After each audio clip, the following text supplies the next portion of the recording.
Hello guys, magandang araw sa inyong lahat.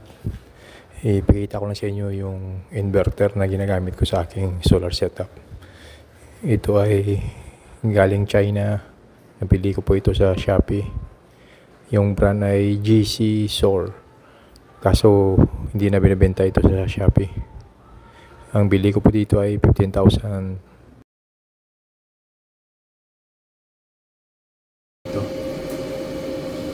Ngayon po ay walang araw, maulan.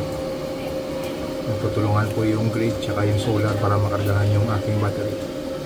Yung kulay pula, yan po yung grid. Yung yellow, yan po yung solar. Yan po.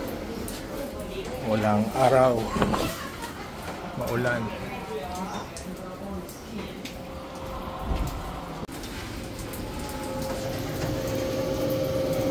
Yan po yung load sa bahay ngayon, 278 to 76 watts.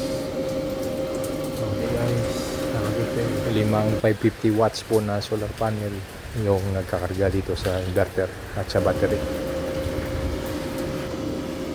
Ito yung aking battery guys, 330 ampere hours na Gotion battery.